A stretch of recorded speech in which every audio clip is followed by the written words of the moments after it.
Welcome back to Exploring Whiskies. I'm Eric. I'm Kevin, and today we are finally jumping back into our Whiskey Club episodes. Yep.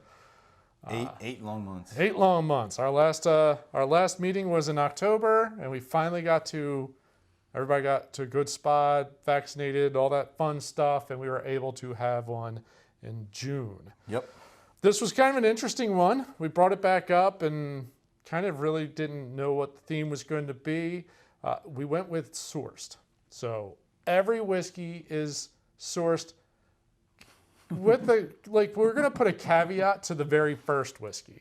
So the very first whiskey isn't exactly sourced, but it's from the biggest sourcer, at least in America or North America.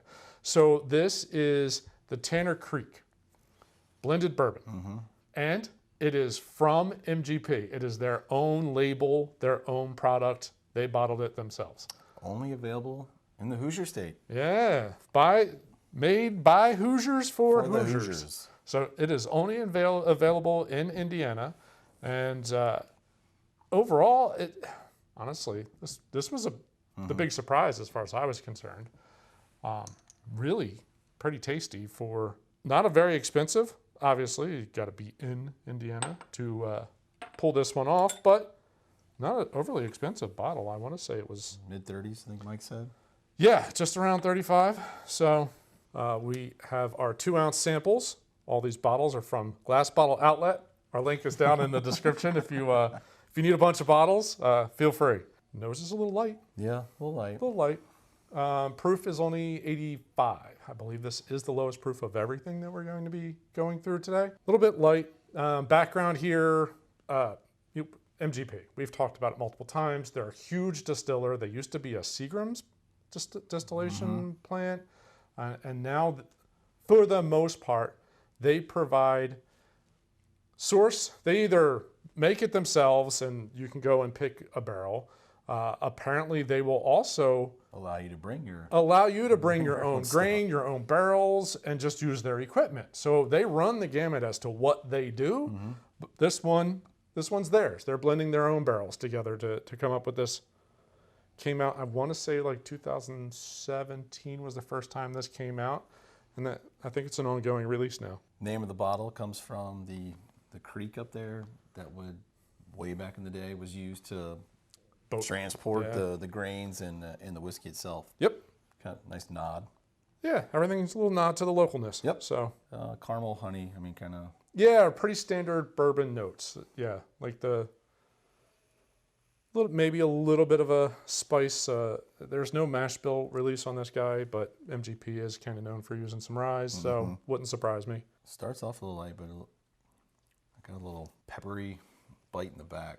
Yeah, I got a little bit of that herbal tea note from the rye in the very beginning with a touch of sweetness, and then it does move into maybe a rye spice or maybe a barrel note spice. Don't know what the age is on this guy. Apparently, they're just blending things together, so it could be, who knows how old any of this stuff is. My guess is probably all going to be in that 3, 4, 5-ish. Yeah, that's my guess. They might bring in a 6 or 7 occasionally, but my guess is it's 3, 4, 5. But yeah, there's a touch more of the rye note in there than you remember. Than I remember. For some reason, I want to say I remembered it being a lot sweeter. It's not that it's not sweet by any means. Well, as you can see, I mean, everyone seemed to enjoy it. Yeah. There was nothing left. No, this is one of the bottles that got killed on site, so that was kind of fun to see. Everybody did enjoy it. It was a little bit lighter, so it was just an easier drink. Some of the other ones get a little either hotter or just weirder in their profiles, I guess is the nice way to say it. Yeah. No, I mean, overall, maybe I would say it's probably more of a $25 bottle. 25, 30, not 35. Yeah. Especially at the proof, a lower proof. There's other ones out there that are either a higher proof or have a little bit more profile, like an old tub of some sort. You know, like it just has a little bit more body to it and is a little bit cheaper than that you would, I would go after that first, but there's nothing wrong with this. It's just a touch hotter. Yeah, I would, if this was closer to 100, I think that would be a really solid bottle. but now I think that's just become our palates. We Yeah. prefer a little bit more. Heat. And when you get down into the 80s, it almost tastes a little watery. Yeah. Overall, that's not bad. If you're in Indiana, I think that's definitely something to grab. Nothing wrong with that. And, supporting probably a company that It's interesting adds a lot it of only jobs out stays of in there. Indiana, though. Given where Lawrenceburg is, Cincinnati's, How close it is 30 minutes. already to Ohio and Kentucky. Cincinnati, Northern Kentucky, Yeah. even Louisville. Yeah. So just interesting. Yep. So we go from kind of, well, it's MGP, and that's kind of the running theme in a lot of these. Now we go to another MGP and a whole different price level. Oh, yeah. So this is 4-gate. This is I remember this one being really good. so split stave batch 4. So this is where they actually take barrels and they, one gets toasted at a certain level and charred at a certain level, and another barrel gets toasted at a certain level and charred at a certain level. And then they break the them barrels apart, and then alternate the staves to just kind of create like a whole different profile blend of the wood, the char, the toast, all that kind of stuff. This is sourced from MGP, distilled in Lawrenceburg. It's a blend of, it says 5.5 and 12-year bourbons. Yeah. So it's got obviously a little bit more age to it. No question about that. A whole lot more proof compared to that last one, which 115.6. Which is why I think this is one of the ones that end up being a favorite at the meeting, in my opinion. I went back a couple times. I know I touched it at least twice. And they're using Kelvin cooperage for their barrels, which I think is the same place that Rabbit Hole uses. I believe so. Yeah. So they take a lot of care in what they do and how they create their barrels. I want to say it's like they're charring it over wood fires, not using like fuel to char it and things like that. So those really isn't all that aggressive. No, I mean, you can tell it's going to be a little. There's some hotter. proof. You Yeah, can definitely smell the proof compared to Hoosier. Catching a little bit of a nut note, like a peanut note in there. Definitely a much darker whiskey, no question about that. All right, well, take a sip. So many more notes. Yeah. So much more body to it. But absolutely. There's a little bit of a spice. There's a dark chocolate note that I'm getting. Okay. And then there's, what's that? But there's definitely some char, more char notes, more of the burnt sugars and all those things coming through. That's just got more body to it. 115.6 proof.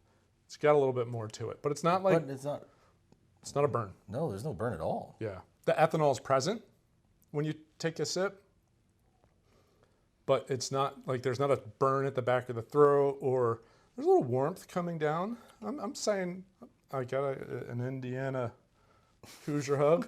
You got a Hoosier hug? There's a little bit of warmth that kind of comes down through the chest as you're sipping. Finish, I get a lot of red hot.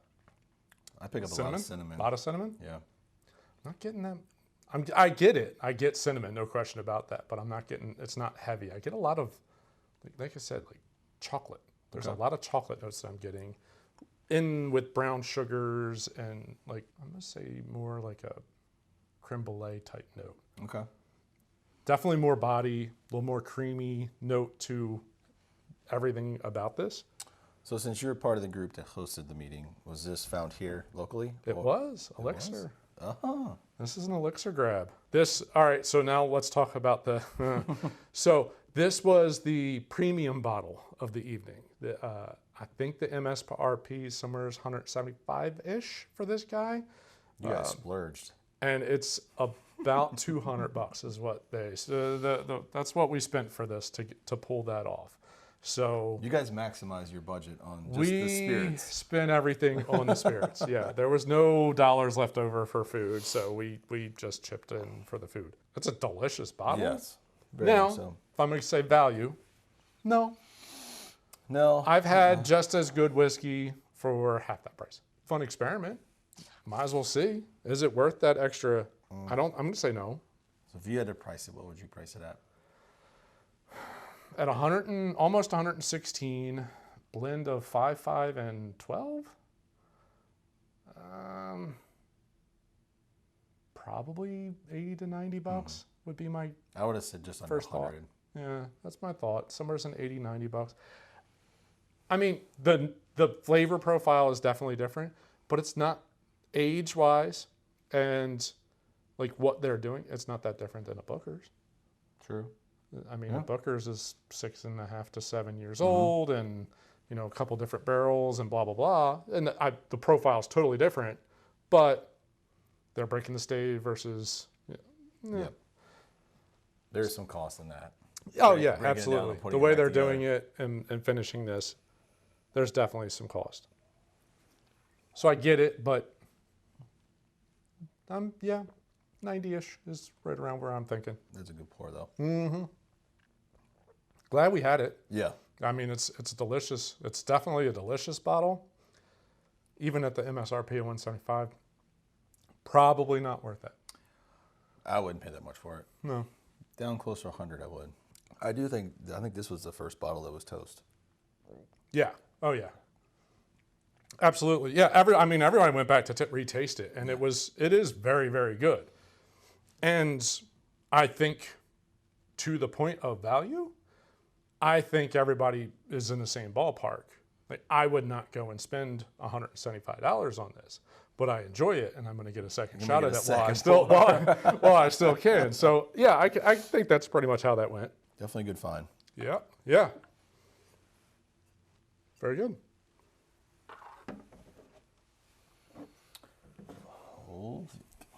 Old Hickory. Moving on to the next one. Yeah, so this is Old Hickory Hermitage Reserve. So we've not done any of these yet, but Old Hickory, they have like 2 or 3 different releases. They've got they have a whiskey and a bourbon. Yeah.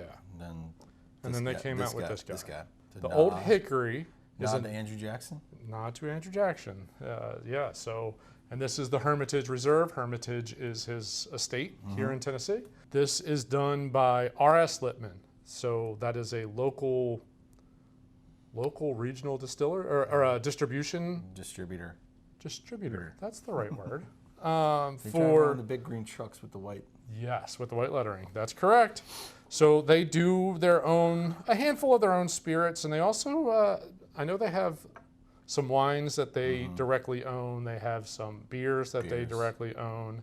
But for whiskeys and vodka, they do the Heroes vodka is theirs. Yep. So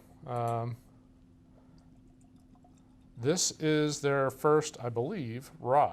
Everything that they do, even their Old Hickory, is sourced out of MGP. So this again goes back to MGP, and this is not still hit up pretty solidly at the meeting, but didn't fully disappear the way that No bottle kill. the four gate was just flew off the shelf right there. But the 2 that were still left standing were both ryes. Yeah, the ryes did not go over well, oddly enough. Yeah. Just use it for Manhattan. Well, I was going to say it was also really warm. We did it outside. It was humid, and I don't know. Sometimes that spice is not necessarily an ideal drink during a warmer day. I'm getting a lot of the herbal notes. Yep. Not overly spicy. No, it's Off the nose. herbal. A lot of herbals. Definitely tastes like a rye. Yep. A young rye. That is rye all over the place. Not young. 6 years minimum. Okay. Not young. This is a minimum 6 year barreled rye. But it is sourced MGP, and it is very much this. I mean, it is classic MGP 95.5 rye. And that, I will say, we've had a lot of issues when someone says that 95.5 rye and MGP. There's a herbal note to that is just, it's a little off-putting. It's a little off-putting. Yeah. It's not in our flavor profile. We've had other ryes that maybe they're blending in some corn. Maybe it's just the 95.5 part that's bothering us. And when you throw in a little corn, like Overholt probably has some corn, H. Taylor probably has some corn. It just mellows out some of that really herbally note to it. I don't know. The second sip was better than the first. All right, it's growing on me. It's not one of those Canadian ryes. I can't. Nope, it's not Whistle Pig. That's not. All right, I wasn't gonna go there. But since you did, no, that is. No, it's not Whistle Pig. It is not bad. All right, I hate to use that like backhanded compliment. It's not a bad way. No, it is. It's a solid rye. But it is that very everything. It is all rye. Like there is nothing else to it. It's 95% rye. That's every note that you're gonna get. Think like rye bread. Think all those herbal and slightly spiced notes. It's not overly peppery. Grass. Yeah. I'm getting it now. Yeah, I can see that. Absolutely. No question. Aftertaste is. That's not my wheelhouse for flavor profiles. It's not necessarily in yours either.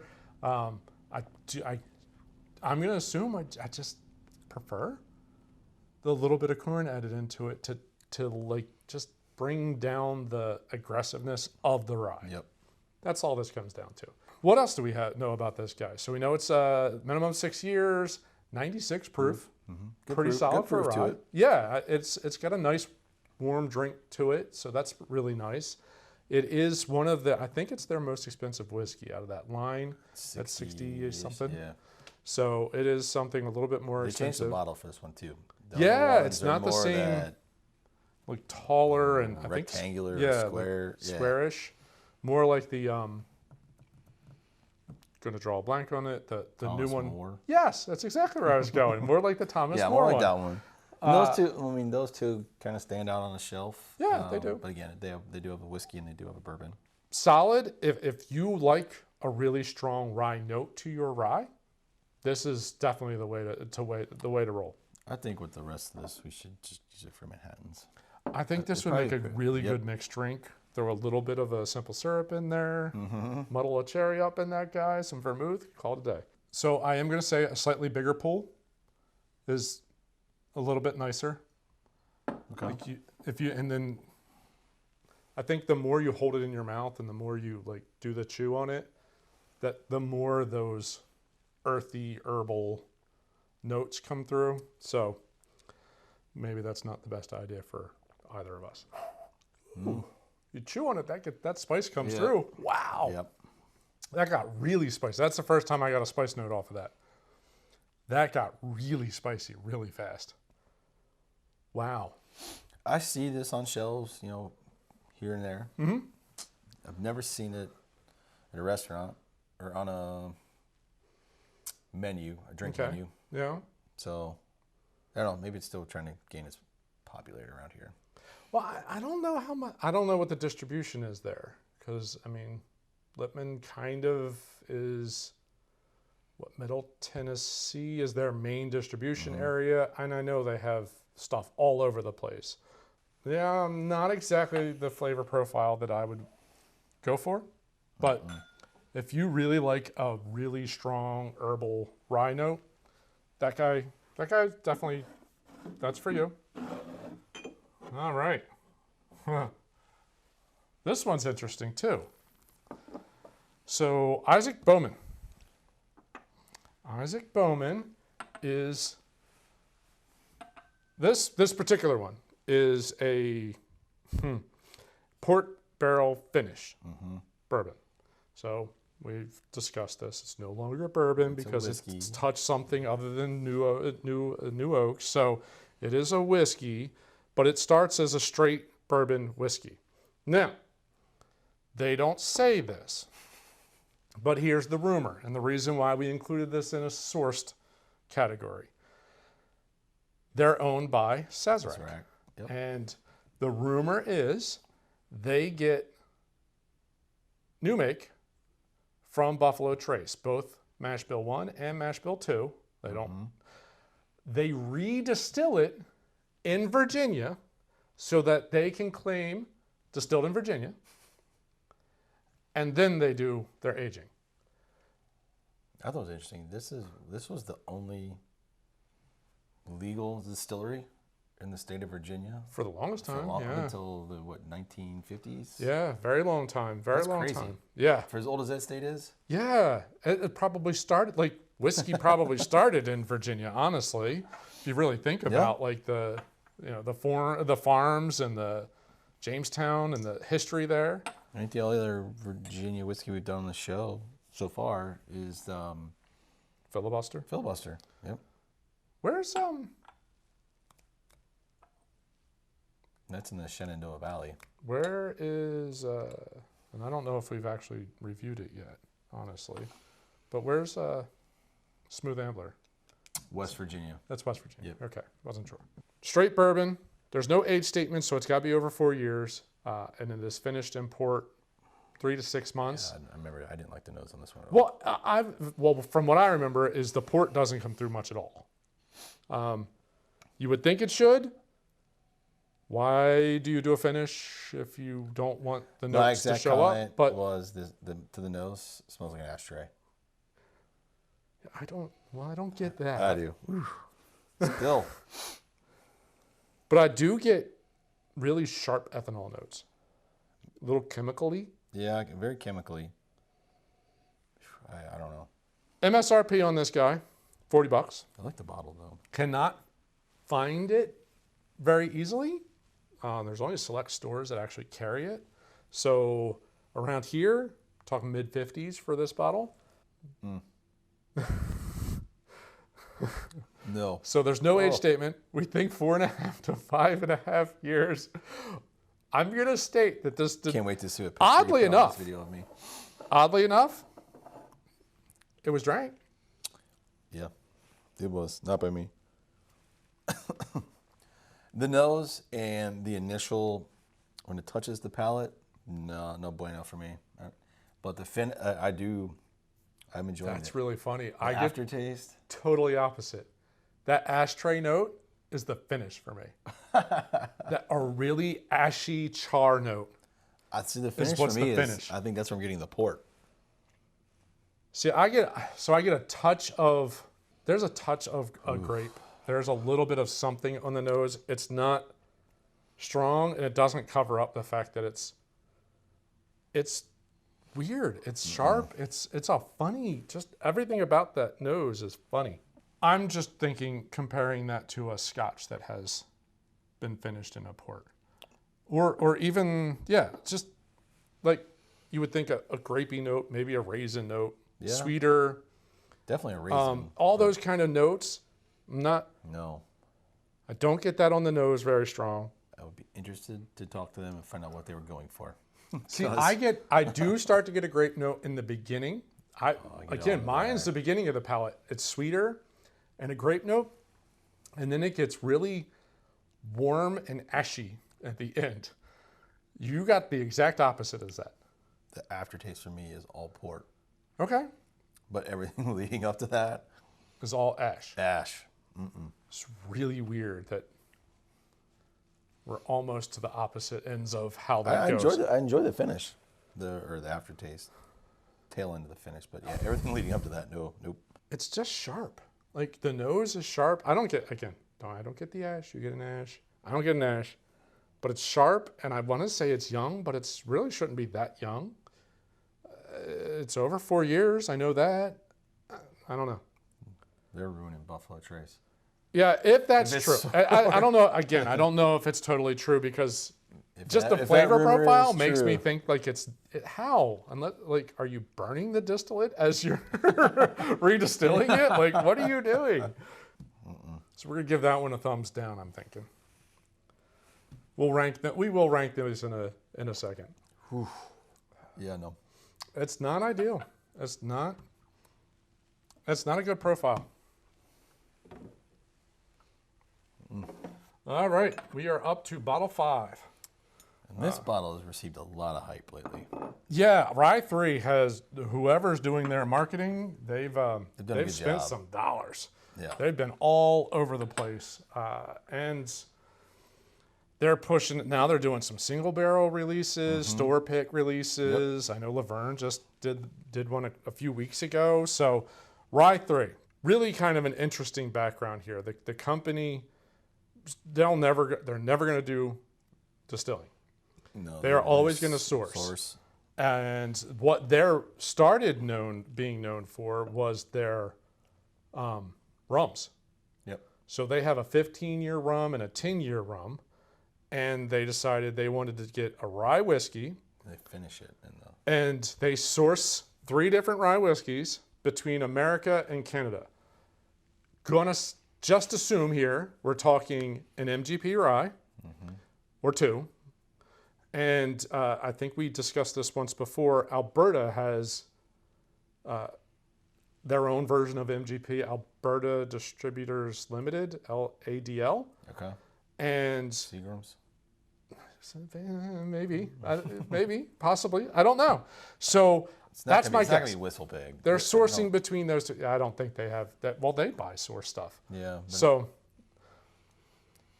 it's 3 different ryes, all blended together and then finished in their rum casks. There's a light color to it. It's pretty light. No question about that. It is pretty light. It's like a Scotch color. Kinda. So, funny enough, this was my pick. It was. I picked the rye. Mostly because I had seen so much advertising around it. And, I knew there was at least an interesting story between the, coming from America and from Canada. Like, all those things are going to be just interesting. Definitely a different note than the... Yeah, I get more of a Seagram's, the Canadian rye. Whiskey type note. Canadian whiskey, yeah. Not as much of a rum impact as I was expecting. Not on the nose. No. You get it more, everything's a little more muted down. So Very it's muted. Still pretty rye. There's a lot of rye. There's some spice. There's some... I got the rye on the front. Herbally. And in the back. But there's a sweet rum note in there. In the back for me. Yeah. That kind of brings down the sharper parts of the whiskey itself. Yeah, 100 proof. So that's solid. We're pulling in 100 proof.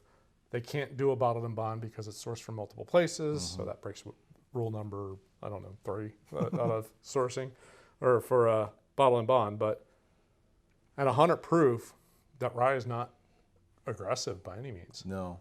So the barreling in the rum really does add something to that. Solid. Different. It's different for a rye. But that finishing really does change the profile. I don't mind this one. No, I mean, it wouldn't be a go-to. It wouldn't be a mixer for me. I think it's too light. Even though it's 100 proof, I would take the old Hickory. Yeah. If I was going to make a... It's got more body to it. Yeah. This everything's a little muted down a little bit for this. Even for the proof, though, yeah. I don't get the proof off of it. No. And it is not a cheap bottle. So you're looking at somewhere between a $60 to $70 bottle for there. All right, I'm going to say that probably makes sense when you think about the effort of taking from 3 different, I'm assuming 3 different distilleries, could be 2 and whatever. But, coming from there, then blending all of them together, then barreling it again into the rum barrels and all. I get why. Very labor intensive. Yes, but I'm not going to call that the same value. Like, that's technically the old Hickory is a better value at $60, and than this is, but very different notes, very different profile. Yeah. Okay. Let's bring the bottles back up and play the game. I have a feeling I know what 1 and 2 are going to be. Let's play the game, play the game, play the game, play the game, play the game. All right. We've got 5 bottles. What's number 1? Totally agree. It is not worth $175 to $200, but it is a very delicious whiskey. It's very delicious. Number 2. All right. I totally agree with number 2 as well. That is, I really wish the proof was a little touch more. I wish the body was a little bit more apparent. Mid-90s would be really good. But for the price and everything else, that is a very solid whiskey. All right, number 3. Okay. I wasn't sure which one you were going for when you started to move the rye 3, so I wasn't sure. Keep it in suspense. Yeah, I think if you're looking for a very rye forward rye, this is it. A 95.5, a 6-year. Got some body behind it though. It's got some, there's just more to it. And if you're looking to get a rye note from a whiskey, this has it. It's not muted down. It's not finished in something else. It's a very solid whiskey. I totally agree with that one. And I'm going to guess that these are out of order. Yeah. Yeah, rye 3. I like it. It's different. I could definitely see that being a cocktail rye with the rum notes to just mess around with. Something you could do some stuff with that. It's a little too expensive to do that though. Yeah. I don't want to spend $70 on something that I'm trying to think of what route I would go though. I just think this would be much better in a cocktail than that one. I just think that would be much better in a traditional rye cocktail. Right. I think that you could have more fun. Like you could be creative with that, with the rum touch there. So you're gonna save that for Adam? Yeah, I mean, that's enough for 2 cocktails. That's enough for 2 cocktails. Similar to the. Would you do like a ginger beer with it, or would you do? That'd probably be solid too. But I'm sitting there thinking like the one Glenlivet finished in Caribbean rum. Yeah. That they advertise as a Mai Tai make. Yeah. Could you do a rye Mai Tai? Probably not. But you could play in some sweeter notes. With the Scotch, but yeah. You could play in some sweeter notes, but you still do have a rye impact there. So if you want something with sweet and spice, in theory, that could be interesting. I don't know. If that truly is Buffalo Trace Mash Bill 1 and Mash Bill 2, they do it a disservice. Quit sending it to them. They do it a disservice because Mash Bill 1, Buffalo Trace, the Wellers, all that is Mash Bill 1. Mash Bill 2, you've got Blanton's. I'd way rather have Eagle Rare I'll be and curious Blanton's to see than that. Yeah, so for me, I'll be curious to see what that bottle would be like if they just took it, skipped the extra distillation, and just finish it. Yeah. Do the finishing, do their barrels, do whatever it is they want to do, but something is something is going throwing wrong. off. Something's going wrong. It is not necessarily a particularly great pour. So, but I mean, I love the theme. Yeah, it was a fun theme. It was good to just kind of go through all the different juice from MGP or wherever it's being sourced from. So that was kind of just a fun process and just a good conversation. And it was just great to get everybody back together again and just trying to hang out like, normal. Yeah. We'll call it normal. Yeah, my group, we've already got our theme. We're the next group to host. Your July, yeah. We've got our theme, and I think we've got our bottles picked out too. Very so nice. Just need to go get them, and next is figuring out the food to go with it. Yeah. So, but no, I enjoyed the themes. This one was great, especially like we said before. There's so much stuff that's sourced now. Yeah. It's nice to kind of start putting it in front of people. Yeah. I mean, we've tasted a ton on the show, but some of our friends, like, they're not tasting as much as we are. So it was nice to get this in front of them and kind of get their feedback, their read on it. Yeah. That's exactly what I thought. The whole point is to just kind of get people to think about how much is coming from sourcing and how much it can be, like how different it can be, even though it's all coming from the same spot. Right. That's the other kind of fun part. It's all coming from, like parts of these are all coming from the exact same spot, but very different profiles, very different whiskeys. Some really enjoyable, some not quite so much. Nope. So it's all part of it. That's it. It's a good meeting, though. As always, we hope you enjoyed this review of our Whiskey Club, our first tasting of 2021. Yes, sir. And we've got obviously a couple more lined up. But we thank you for joining. We hope you enjoyed it. As always, if you did, we encourage you to swipe that like button at the bottom of the screen. If you're new to the channel, hit the bell icon to get notified. Subscribe. Let us know what's your favorite sourced whiskey. Where are you checking out? And would you? Is this the order you put them in? Would you agree with the order? And what do you think about dropping $175 to $200 on a sourced whiskey? Yep. Worth it? We don't agree. We don't think so, but love to hear from you. Absolutely. Well, thanks for joining. We'll see you in the next episode.